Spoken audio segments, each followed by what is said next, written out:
7, 20 et 21 avril, la SOS Active nous propose la 10e édition de son festival du film documentaire. Cette 10e édition se déroulera en 2 parties. Le 7 avril à 18h30 à la salle du pont de Saint-Martin de Valamas, la SOS Active propose en ouverture du festival un film de Chris Marker, Le fond de l'air est rouge. C'est un extraordinaire montage d'archives. Ce film culte de Chris Marker retrace les événements politiques et sociaux qui ont marqué les années 60 et 70. Chris Marker propose une lecture de l'histoire à travers un enchaînement d'images dont le sens se dévoile peu à peu. On en parlera plus longuement tout à l'heure. D'ailleurs, nous aurons au téléphone monsieur Yves Rosé, un artiste photographe et professeur d'école d'art. Après cette séance d'ouverture, il nous faudra attendre le vendredi 20 et le samedi 21 avril pour assister aux autres projections de ce festival. Mais juste avant de commencer, et à vrai dire je ne sais pas vraiment comment l'exprimer sans être maladroit, je suis surpris que, malgré la qualité et la convivialité de ce festival, on n'y voit toujours que les mêmes têtes. Alors peut-être que certains pensent que c'est une réunion de privilégiés, eh bien qu'ils se détrompent, c'est juste un lieu d'échange convivial, ouvert à tous. Échanger, confronter des idées, des points de vue dans la bonne humeur, devant un verre ou un repas, je trouve ça plutôt sympa. Je vais saluer mes 2 invités, 2 membres de la SOS Active. Bonjour Régine. Bonjour. Bonjour Alain. Bonjour. Vous voulez réagir à mon propos, Régine? Tu parles des têtes des membres de la SOS Active ou des têtes ou des têtes des spectateurs? Des spectateurs. Ben, peut-être parce qu'on est dans une contrée où on n'est pas très nombreux. Peut-être, je sais pas. Ou peut-être que certains films font peur, ou peut-être que nous on fait peur. Mais pourtant on est gentil. Non, je sais pas. Je pense que c'est parce que le documentaire c'est quand même quelque chose de particulier et de difficile d'accès. Moi, avant de faire partie de la SOS Active, je serais jamais allée voir un film documentaire. J'ai appris à aimer le documentaire et j'ai appris à aimer ces réunions où on peut échanger, et surtout j'ai appris à sortir de chez moi et à être curieuse et à aller vers les autres, parce que c'est ça la vie. En fait, en vieillissant, je crois que c'est ce qu'on apprend le plus, qu'il ne faut pas rester devant sa télé ni devant son ordinateur et participer à tout ce qui se fait dans nos villages, parce que c'est très important. Eh bien, j'espère que nos auditeurs auront bien retenu la leçon. Voilà. C'est pas une leçon, c'est pas une leçon, mais c'est un constat, mais c'est une expérience aussi. C'est une expérience que j'ai acquise, hein, donc voilà, je le dis, venez nombreux. C'est vrai que c'est sympathique quand même, la SOS Active. En tout cas, moi, je suis un auditeur fidèle parce que depuis la première année où j'ai mis les pieds, j'ai jamais raté une édition. Ben merci, c'est gentil. D'ailleurs, on est content toujours de te voir. Et, ce que je voulais dire, c'est que par rapport à la SOS Active aussi, cette année, il y aura des nouvelles têtes parce que malheureusement, nous avons perdu il y a 1 an un de nos membres, Kader.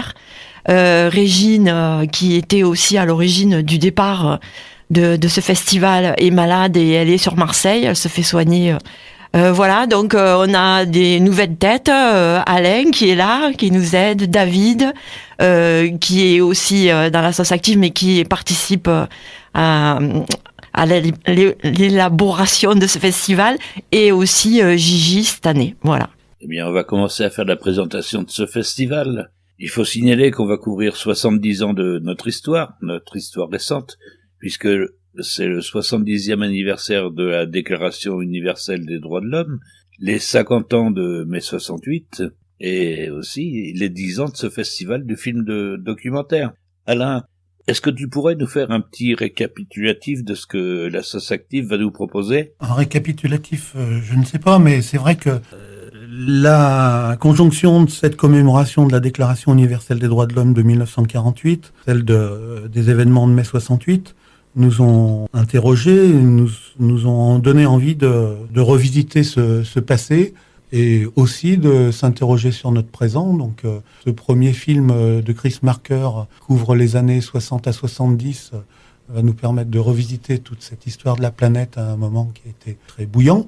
Et les films qui seront présentés le 20 et le 21, eux, vont porter un regard sur l'actualité des nouvelles formes de protestation et de résistance. Le premier film d'ouverture sera projeté le 7 avril, le film de Chris Marker. Chris Marker, on va le présenter rapidement.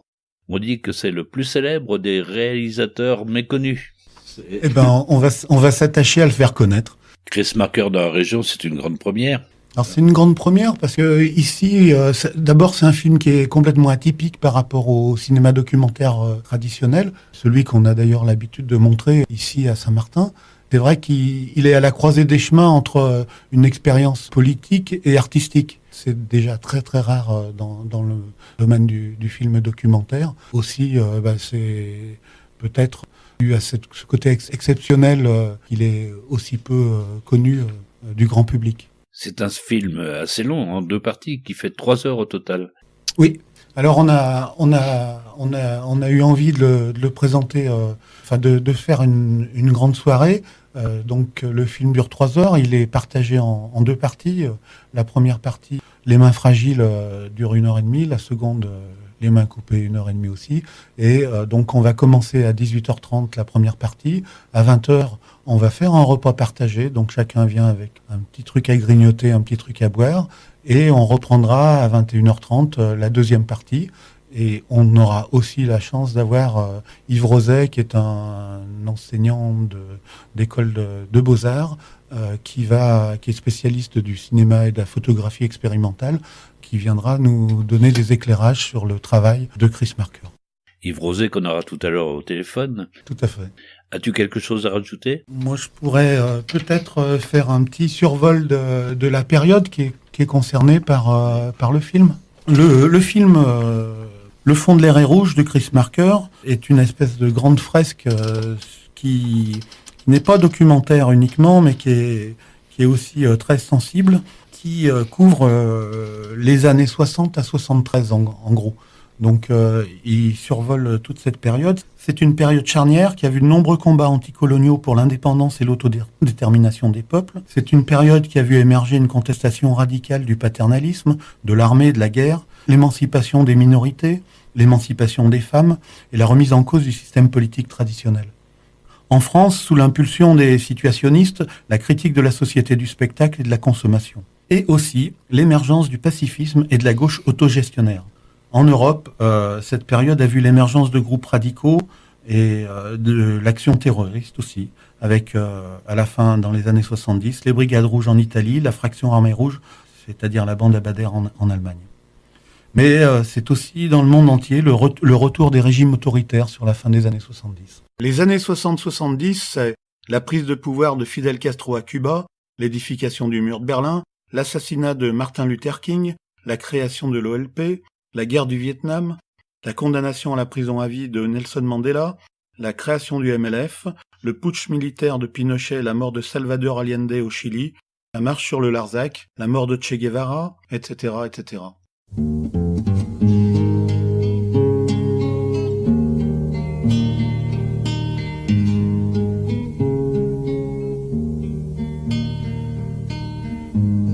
Aprendimos a quererte desde la histórica altura donde el sol de tu bravura le puso cerco a la muerte. Aquí se queda la clara, la entrañable transparencia de tu querida presencia, comandante Che Guevara.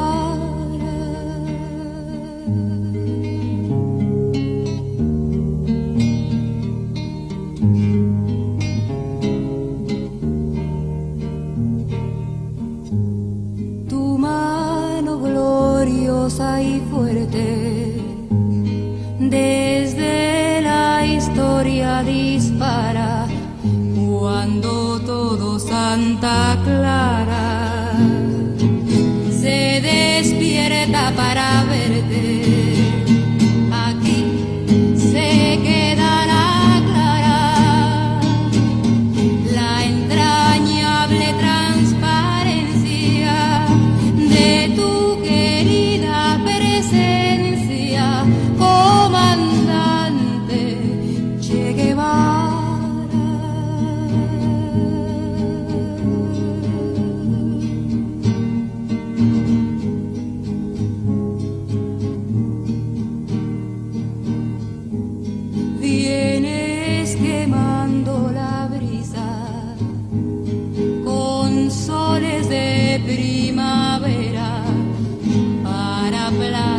alzar la bandera con la luz de tu sonrisa.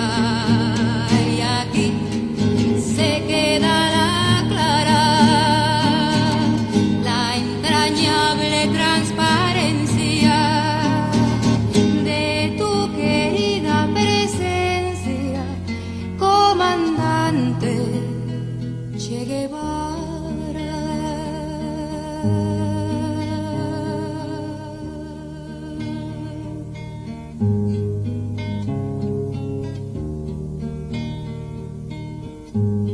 Tu amor revolucionario te conduce a nueva empresa, donde esperan la firmeza de tu brazo libertario. Aquí se queda la clara, la entrañable transparencia de tu querida presencia, comandante Che Guevara.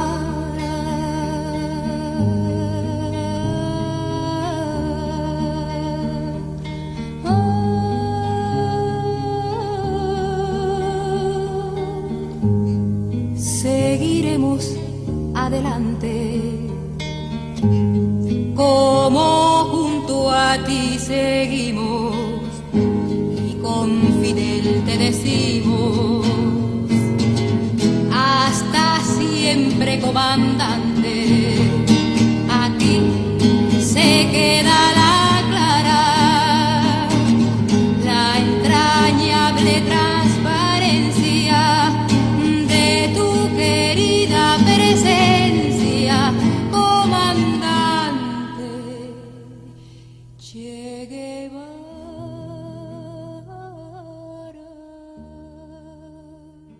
Qui est cet étrange personnage, Chris Marker, un peu mystérieux, qui a réalisé le film?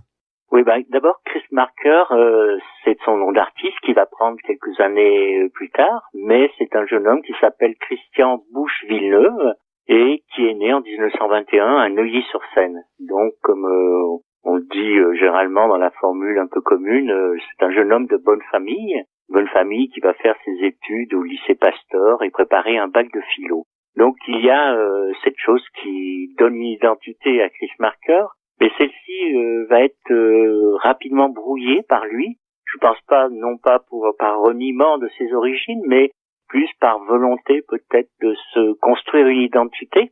Et il va être un peu fabulateur sur ses origines, d'origine hongroise, Niagara. Il va être né dans une île bretonne qui n'existe pas. Donc il y a comme ça toute une sorte de nouvelle mythologie, j'ai envie de dire entre guillemets, qu'il va construire.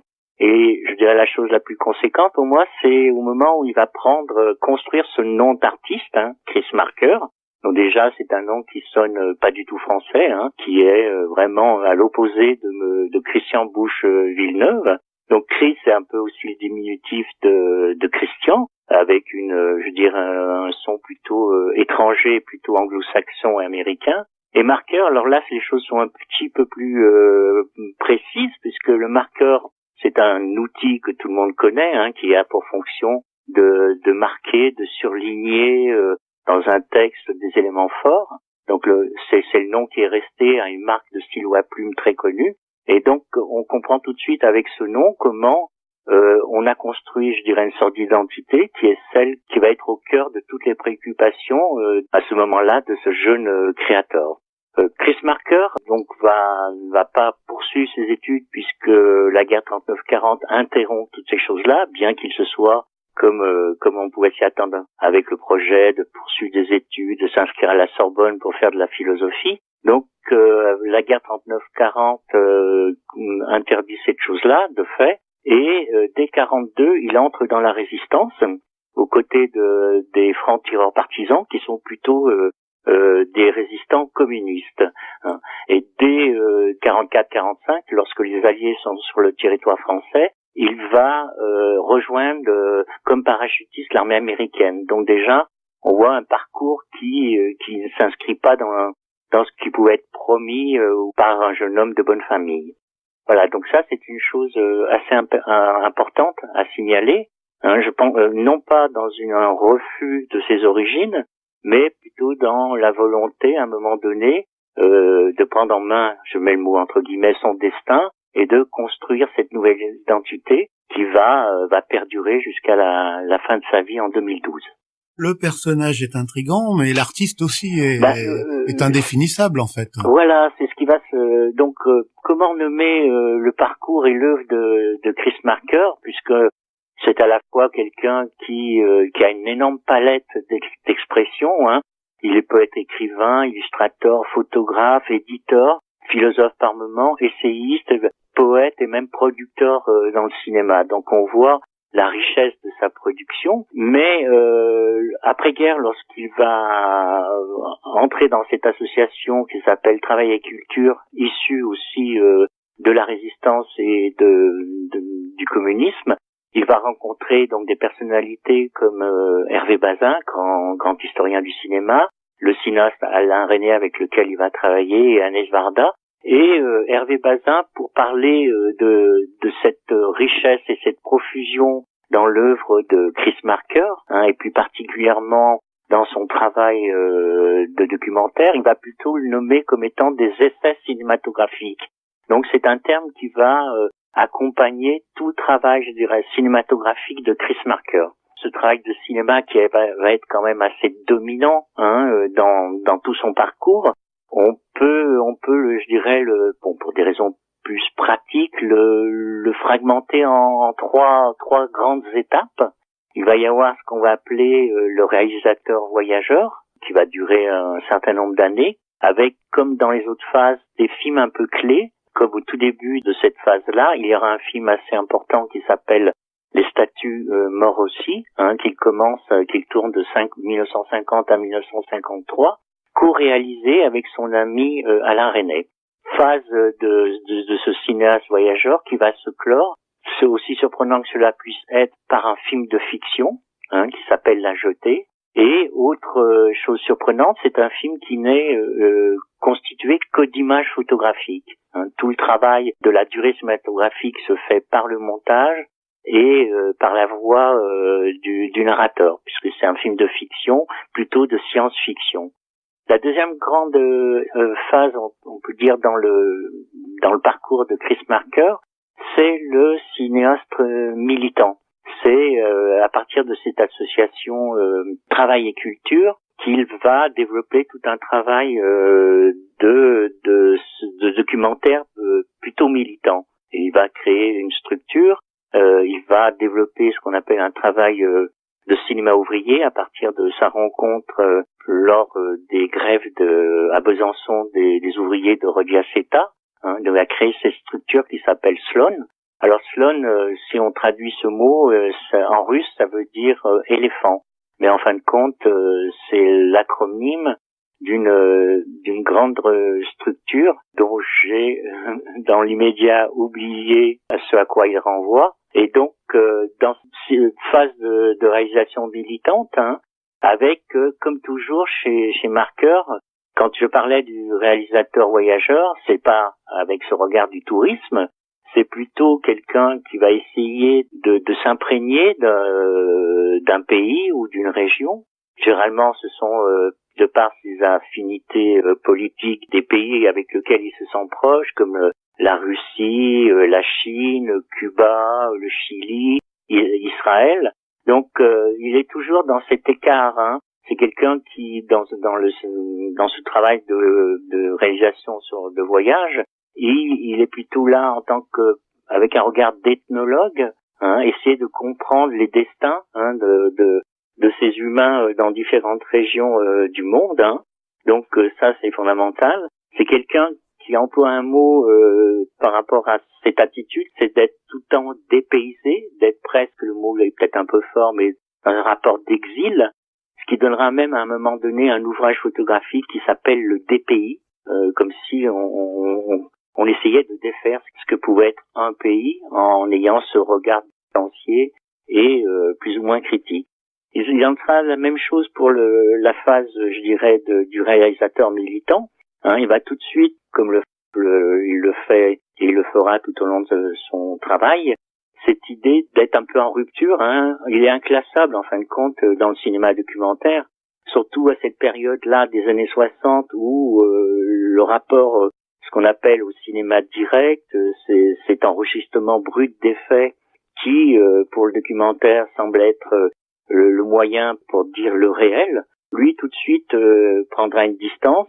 Il se situera par rapport au cinéma vérité, comme on l'appelait à l'époque, parce que lui, il va transformer cette formule en ciné-ma-vérité. C'est-à-dire que il n'est pas dupe, tout en étant militant, que sa parole, elle peut être aussi dans un rapport au parti pris, et que lui, surtout, ne veut pas avoir une sorte de parole idéologique, tout en étant dans un travail de documentaire, je veux dire, militant. Donc, même dans cette catégorie-là, lorsqu'on essaye de regrouper, on voit tout le nombre de films qu'il a pu réaliser à ce moment-là, il est toujours comme ça un peu inclassable par rapport à comment est perçue cette catégorie du cinéma vérité ou du cinéma militant. Et cette période, comme dans la première avec La Jetée, va se clore avec un film un peu manifeste qui va être le film dont il est question dans le festival. Le film projeté, c'est Le fond de l'air est rouge. C'est-à-dire que, à la fois, il est dans ce rapport à une parole politique, mais à la fois, il n'est pas dans une parole idéologique de par le travail plastique qu'il va faire avec les images d'archives qu'il va utiliser. Et la troisième grande période, pour un peu comme ça la situer, c'est après ce film, donc un film assez important qui s'appelle Sans soleil, et qui à la suite de là va le conduire plutôt par curiosité et puis dans ce rapport très toujours dynamique qu'il a avec les outils, les médiums, il va plutôt se tourner vers le multimédia, alors sous la forme d'un CD-ROM qui s'appellera eMemory, mais aussi dans des installations multimédia qui seront peut-être à ce moment-là plutôt présentées dans le champ des musées, des centres d'art, où il y aura cette très grande rétrospective de l'œuvre de Chris Marker en 2013 au centre Georges Pompidou. Ce qui est important, c'est, je dirais qu'il faut relever, c'est que à la fois il s'inscrit dans des catégories, mais il les met toujours en cause. Il les interroge, il est dans un rapport critique, qu'elle soit le parcours voyageur, le parcours militant, ou même dans ce travail avec les multimédias. Donc ça, c'est une chose qui va être presque constante dans son œuvre, ce qui n'exclut pas que par moments il y aura des petites réalisations très militantes, où pour d'une certaine manière il est là pour expliquer, donc d'être dans des rapports didactiques ou pour démontrer. La plupart, je dirais, de son travail de cinéaste est plutôt la position de celui qui veut démonter les choses. Alors les démonter les images, bien sûr, avec cette distance critique qu'il va essayer de mettre régulièrement. Et il sait que les images peuvent être trompeuses simplement par le choix d'un angle, d'une prise de vue, caméra sur pied ou à l'épaule, entre autres. Le montage cinématographique qui peut aussi manipuler les images, comme les commentaires aussi qui peuvent orienter d'une manière très très incisive ce qui est montré. Donc c'est cette idée que les images, il faut essayer de regarder ce qu'il y a derrière, comme dans le son, ce qu'il y a entre les mots, pour reprendre une formule. Donc ça va être une part très active de fond dans son travail. Et l'autre aspect, ça c'est aussi ce rapport au passé et au présent, ce rapport à la mémoire, qui va être presque énoncé d'une manière manifeste dans les statues morts aussi, le film co-réalisé avec Alain Resnais. Cette idée que il ne faut pas perdre ces choses-là, parce que d'une part, elles peuvent avoir, non pas à nous donner des leçons pour le présent, mais qu'elles peuvent nous expliquer sur ce parcours par rapport à une histoire, et aussi par rapport à une histoire des images. Donc ce rapport à la mémoire, aux albums de l'histoire, va être fondamental. Et par exemple, Le fond de l'air est rouge, qui est un film constitué uniquement de documents et d'archives, pose cette question-là. Cette idée qu'il ne faut pas perdre ce matériau qui appartient à l'histoire, mais d'une certaine manière, et ça Chris Marker le perçoit, il le ressent, à la fois ce matériau-là, on ne peut que le perdre, parce que on peut pas le restituer dans ce qu'il avait de l'époque, et on fait que le réinventer. on réinvente les images, on les relie, et je dirais qu'il y a presque quelque chose de mythologique dans cette attitude-là. C'est un peu le mythe d'Orphée et d'Eurydice, hein. C'est-à-dire par amour, il peut retrouver Eurydice avec l'engagement qu'il ne doit pas se retourner. Mais chez Marker, il y a cette attitude-là, mais il sait que le prix à payer, ça va être de se retourner et regarder derrière soi pour essayer de sauver un peu les choses. Donc ça, c'est un deuxième axe qui me semble être très important dans le travail de Chris Marker. Ce rapport au passé, au présent, à la mémoire, et comment la sauver de l'oubli, de sa perte, de sa destruction. Donc ça, c'est une chose qui va traverser tout son cinéma. Et cette autre chose-là qui est celui d'interroger, d'être dans un rapport critique aux images produites et aux images utilisées. We are not afraid. We are not afraid. We are not afraid today.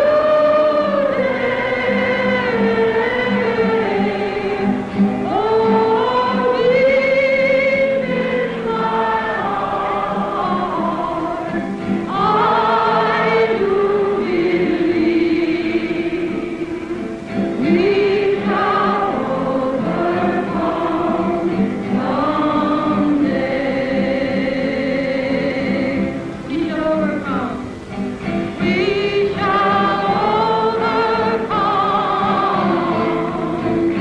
We shall overcome. We shall overcome someday. Oh, deep in my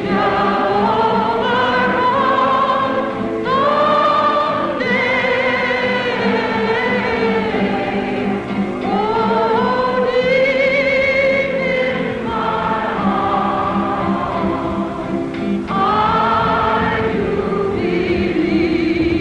believe that we shall overcome someday.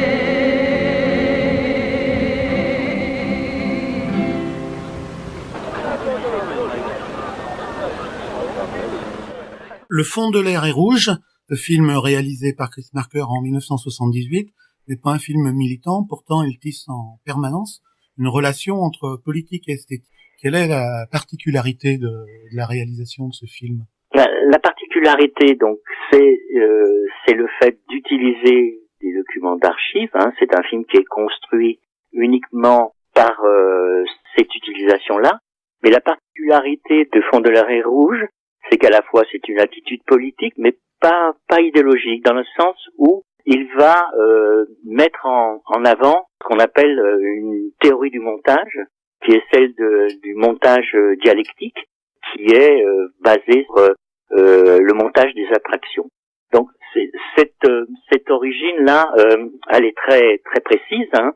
Elle appartient à la période révolutionnaire russe et aux grands cinéastes de cette période qui ont accompagné la révolution. Donc il y a, c'est un petit peu d'histoire là, mais il y a trois grandes figures, hein. Il y a Dziga Vertov, qui est le documentariste qui va développer ce qu'on appelle le ciné-œil et ce qu'on appelle le cinéma coup de poing.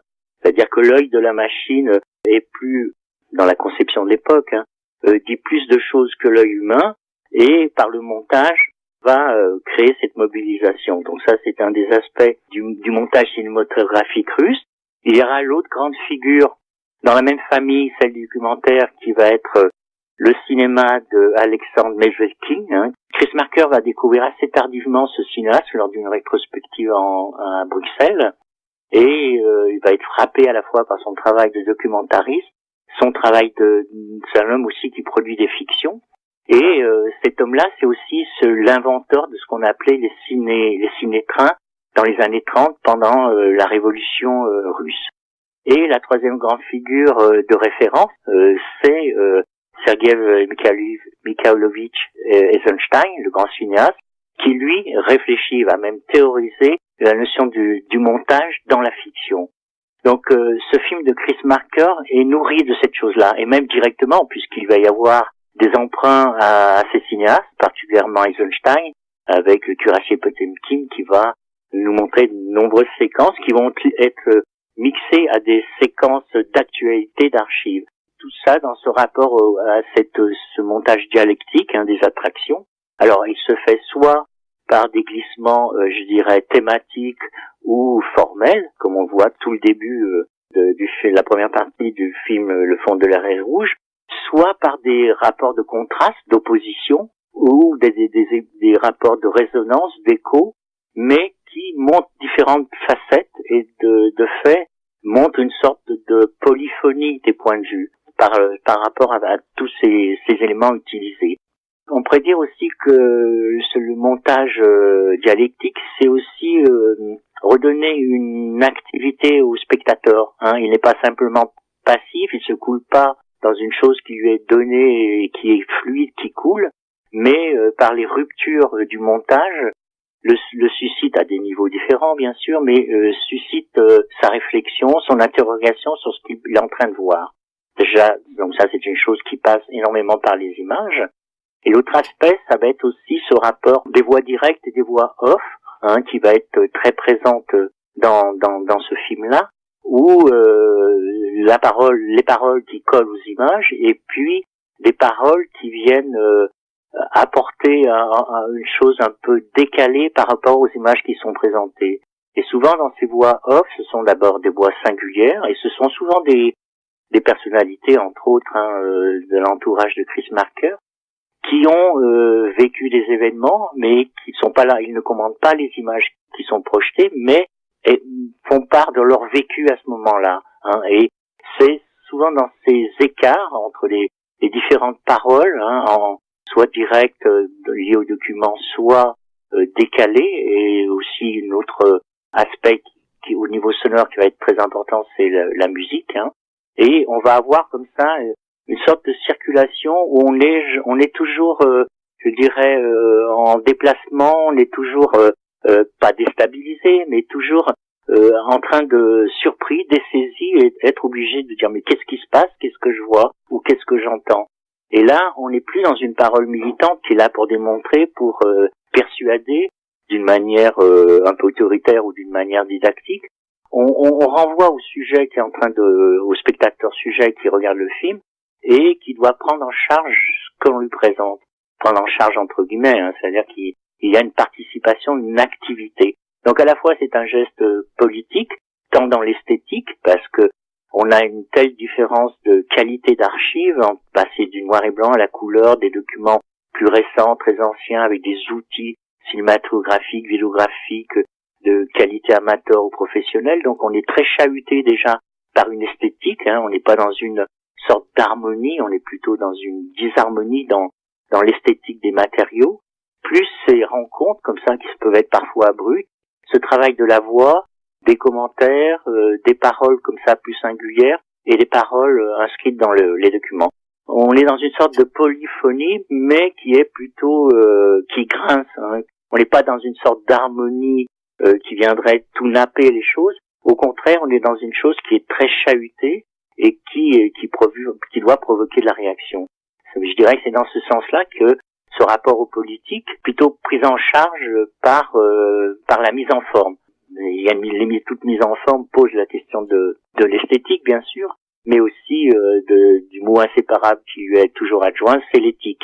Et c'est là où je dirais que le rapport aux politiques et à l'esthétique trouve une juste place.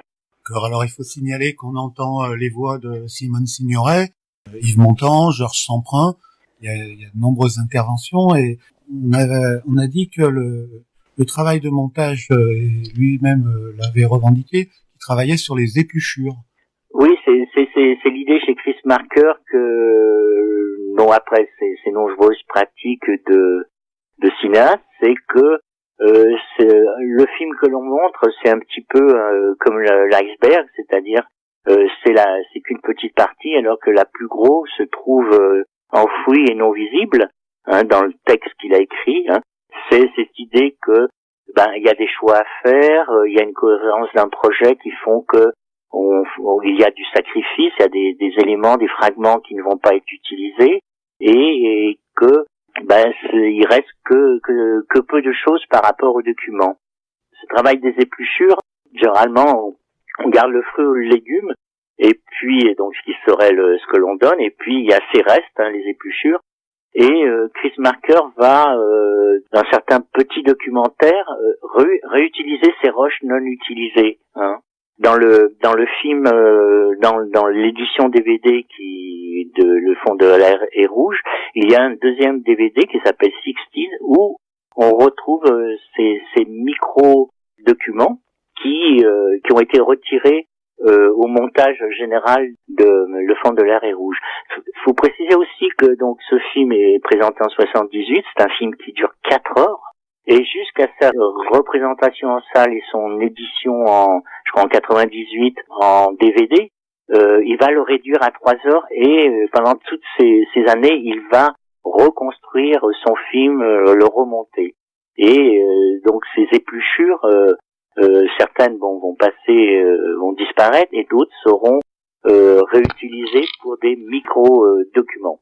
Alors, le titre du film, Le fond de l'air est rouge, il est divisé. Le film est divisé en 2 parties. Oui. La première s'appelle Les mains fragiles. La seconde, Les mains coupées. Ça fait référence à une banderole de mai 68 que les étudiants portaient où ils avaient écrit « Les ouvriers reprendront des mains fragiles des étudiants le drapeau de la lutte contre le régime antipopulaire ». Qu'est-ce que tu peux nous en dire ? Ce qui est assez remarquable, donc cette formule, on la voit sur cette banderole assez tardivement dans le film, mais dès la présentation du titre Les mains fragiles, on va voir une très grande séquence qui va être faite de gestes de main. Donc dans un montage assez abrupt, avec des qualités de matériaux très différents. Et je dirais c'est là où Chris Marker est dans un regard comme ça distancié par le montage. Parce que on va passer des mains de ceux qui luttent, qui résistent, qui se révoltent, mais il y aura aussi des mains issues de documents d'archives, mais des mains extraits de fiction de cinéma russe. Il y aura aussi ces autres facettes qui vont montrer les gestes des mains de ceux qui ont le pouvoir, qui font un usage de la violence, qui vont, lors de meetings ou lors d'événements, avoir une gestuelle spécifique. Et donc, c'est dans cette circulation ici thématique du geste de la main que je dirais il y a presque une sorte de mise en œuvre de ce que peut être le montage dialectique chez Marker à ce moment-là dans ce film-là, puisque il n'est pas simplement du côté des gestes de la main des opprimés, de ceux qui se révoltent, mais il montre tous ces différents gestes et montre leur confrontation aussi. Et me revient en mémoire ce geste d'une main d'étudiant qui prend un pavé et elle s'enchaîne avec le geste d'un militaire dans un pays d'Amérique latine qui caresse son fusil. Donc il y a aussi ces rapports des gestes de violence et des déséquilibres par rapport à la violence et à l'usage qui peut en être fait. Donc on est sans arrêt en interrogation, même si en nous montrant toutes ces facettes, on est sans arrêt obligé de circuler et de se situer par rapport à ces choses-là. Et on voit comment on n'est pas dans une notion de la vérité, mais dans une multiplicité des vérités. Bien sûr, Chris Marker se situe dans certaines vérités. C'est un homme de communiste, mais il montre aussi la complexité des choses et comment les images peuvent aider à la fois à comprendre et à déconstruire des idéalismes, des attitudes d'empathie ou d'émotion qui pourraient dévoyer ce que l'on voit. Donc je trouve que entre la formule qui vient en retard sur la banderole, elle nous a déjà été donnée dans l'ouverture du film, je dirais. Je crois que c'est ce qui fait que ce film-là est sans arrêt redynamisé, sans arrêt relancé et qu'il est aussi captivant. Voilà. Je sais pas si j'ai bien répondu, mais c'était une chose que je voulais souligner par rapport à cette formule qui paraît un peu sèche, un peu radicale, que l'on peut interpréter, et que la réalité des images nous montre que ce sont des choses beaucoup plus complexes. Et alors, Yves, comment parler de Chris Marker sans parler des chats ? Ça, c'est un autre aspect de Chris Marker. Chris Marker a toujours eu cette affinité par rapport aux chats, qui peut être à la fois qui a pu être dans certaines divinités, dans certaines civilisations, une sorte de divinité, comme dans d'autres cultures être sacrifié comme étant une bête maléfique. Mais donc il y a cette affinité de Chris Marker que pour lui le chat n'a aucun lien avec le pouvoir, qu'il est même anti-pouvoir de par sa nature, d'animal félin. Et c'est aussi ça, c'est des aspects plus, je dirais, plus littéraires chez Chris Marker, c'est que pour lui il y a une énigme avec le chat et qu'il tient à maintenir, à entretenir. Et cette énigme, il la trouve dans l'œuvre de Lewis Carroll à propos du sourire sans le chat. Une énigme qui est posée à Alice dans Alice au Pays des Merveilles et qu'elle ne sait pas résoudre. Donc il y a ce plaisir chez Chris Marker de laisser les choses en suspension autour de la figure du chat, qui est toujours de l'ordre de l'ironie, de la tendresse. Voilà, donc il y a cette chose, ce rapport à cet animal. Et Chris Marker était très content d'avoir trouvé le titre anglais pour Le fond de l'air est rouge, puisqu'il reprend ce texte de Lewis Carroll, Green Without a Cat, c'est-à-dire un sourire sans chat. Et il était très très heureux d'avoir trouvé un équivalent pour je dirais nourrir cette chose très complexe qu'il a toujours essayé de mettre en œuvre dans son cinéma. Eh ben écoute, merci beaucoup Yves. Tu remercies l'équipe de m'avoir accueilli alors. Même par téléphone, de toute façon, je pense que j'aurai l'occasion de les rencontrer. Ah bah oui, bien sûr. D'accord. Eh ben tu les salues de ma part. D'accord. Et à très bientôt alors. À bientôt, bye bye. Merci Yves pour cette intervention. Le moins qu'on puisse dire, c'est qu'il possède bien son sujet. Personnellement, j'ai envie de comprendre concrètement ce magnifique exposé, et ça, je pourrais le faire lors de la projection du film le 7 avril.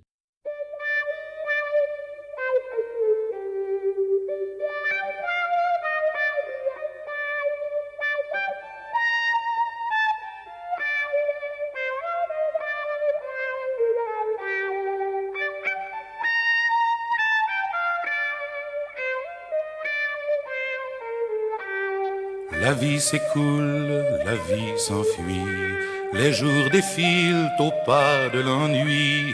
Parti des rouges, parti des gris, nos révolutions sont trahies.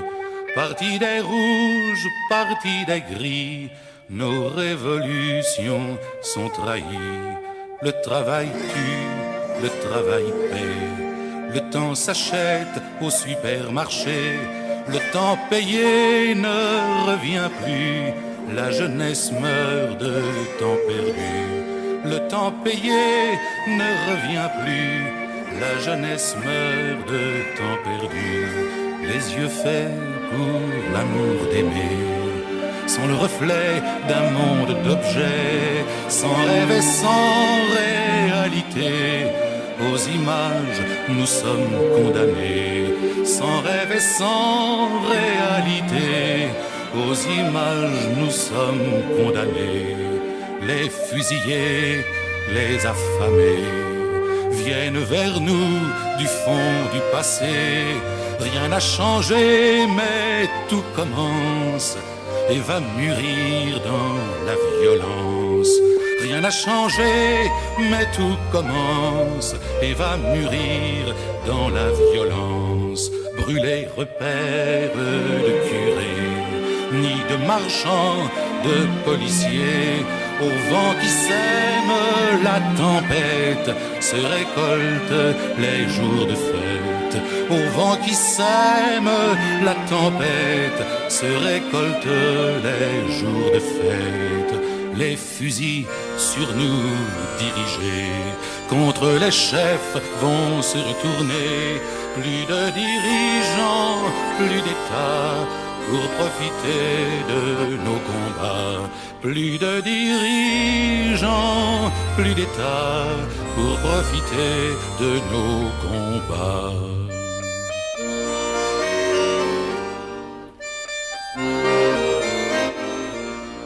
Plus de dirigeants, plus d'États pour profiter de nos combats.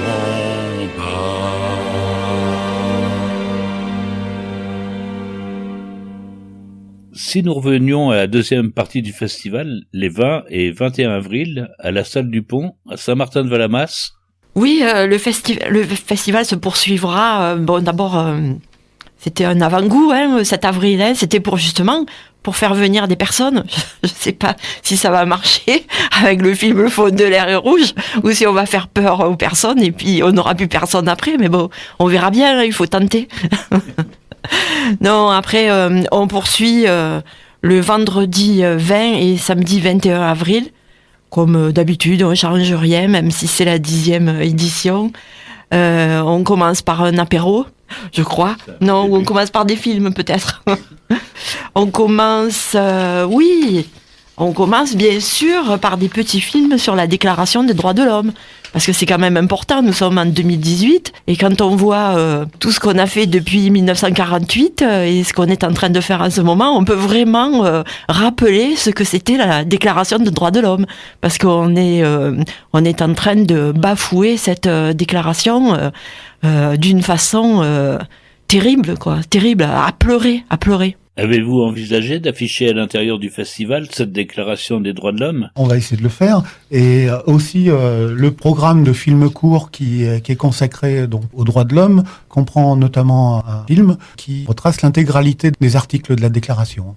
Donc après, c'est une série de courts-métrages qui sont pour les uns centrés sur un des articles qui l'illustrent, et aussi quelques autres courts-métrages qui parlent des thématiques sans parler particulièrement des articles eux-mêmes. Régine, parle-nous de tous ces courts-métrages qui nous seront présentés. Tu veux tous les articles de la Déclaration des droits de l'homme ? Non. En fait, on peut dire que ce sont des petits films d'animation qui passent très bien. Ça passe très bien pour l'entrée du festival, pour montrer un peu aussi l'ambiance. C'est-à-dire l'ambiance, c'est toujours de traiter des sujets sérieux sous une forme pas humoristique, mais voilà, on va pas se prendre la tête non plus. On va pas pleurer, on va pas se battre, on va pas. Et je pense que ces petits films que l'on a choisis montrent aussi un peu cette ambiance du festival. Voilà, et puis la forme de traitement de ces films est très variée. Il y a des dessins animés, il y a des films qui ont été réalisés par des enfants dans des écoles, il y a des films de montage classiques, il y a un très joli film sur les réfugiés, il y en aura un aussi sur l'état des prisons dans le monde aujourd'hui. Et après la présentation de tous ces courts-métrages, il y a une petite coupure repas ? Voilà, repas pour prendre un peu des forces et attaquer le reste du festival. Le repas est à 20h. Ensuite suivra un film... Excuse-moi pour le repas. C'est pas un repas partagé, c'est un repas payant. Le repas est payant, mais les films sont en libre participation, surtout pour que tout le monde puisse venir. Ceux qui ont les moyens, ceux qui n'ont pas les moyens. Voilà, on tient à la libre participation pour le festival, pour s'ouvrir à tous. Les gens participent bien quand même ? Oui, ça va, ça fait quand même le 10e festival. Je pense que les gens ils jouent bien le jeu. J'aime bien les gens.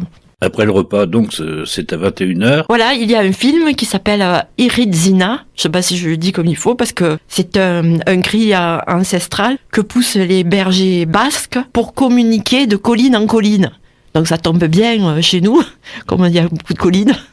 En fait, c'est un film qui parle d'un mouvement citoyen, Alternatiba. Donc on peut trouver des mouvements Alternatiba dans toute la France. Donc ce sont des gens qui sont partis de Bayonne sur des vélos pour lutter contre le réchauffement climatique et en même temps aussi contre l'injustice sociale. En fait, c'est une forme de manifestation qui a duré assez longtemps, mais qui a été programmée pour protester à la période de la COP 21. Et je peux rajouter que justement, en cherchant sur ce mouvement, il y a un nouveau tour Alternatiba qui va se passer aussi cet été 2018.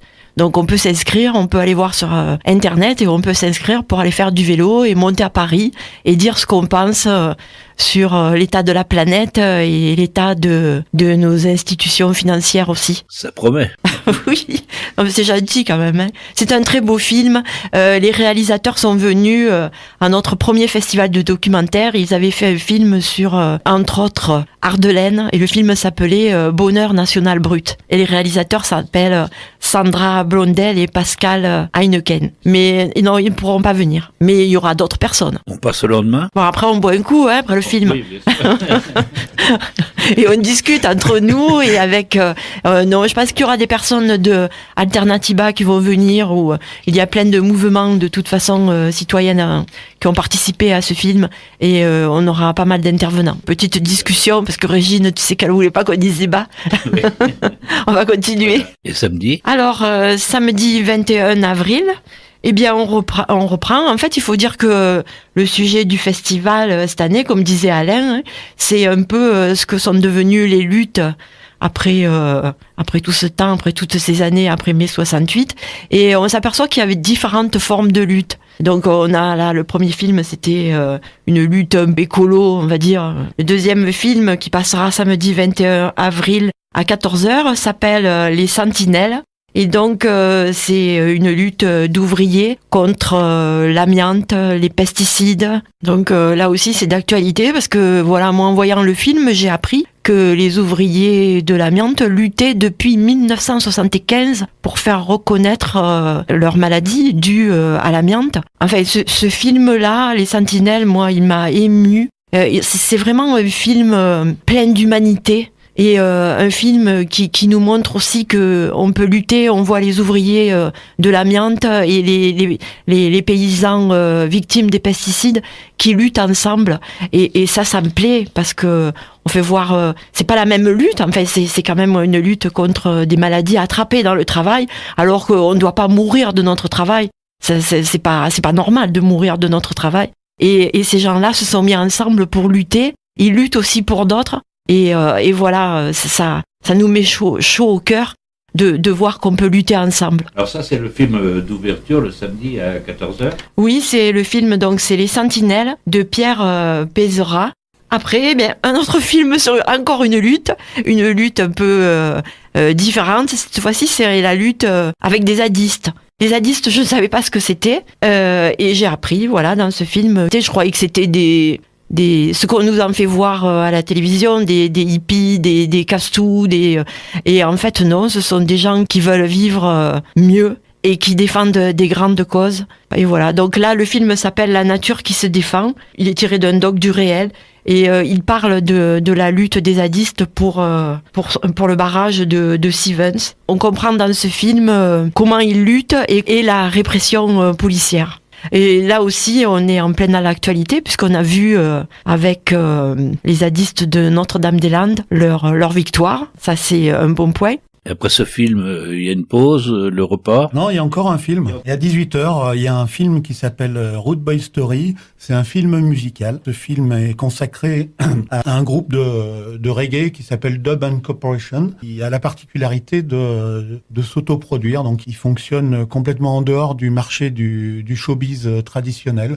Ils organisent eux-mêmes leurs tournées. C'est une forme de coopérative. Autant les techniciens que les musiciens du groupe. Ce qui nous a intéressé, c'est qu'ils proposaient une alternative au système du show business classique. Ce groupe de Dub and Corporation est de Saint-Étienne. C'est un beau film musical avec des témoignages d'autres musiciens, donc Tiken Jah Fakoly, Amazir Kateb de Gnawa Diffusion, Jimmy O'Harid et le chanteur berbère Idir. C'est pour les jeunes. C'est reggae dub comme musique. Et ensuite, Déclic de conscience, un film de Jonathan Attias et Alexandre Lombroso. Et Déclic de conscience, alors là c'est sur la modernité et que deviennent réellement les clics sur Internet. On peut dire que c'est un film sur l'usage des réseaux sociaux dans le monde militant. Quel usage on peut en faire et comment ça peut devenir un outil pour faire avancer les causes. Il faut préciser que donc Déclic de conscience, c'est un groupe de jeunes qui sont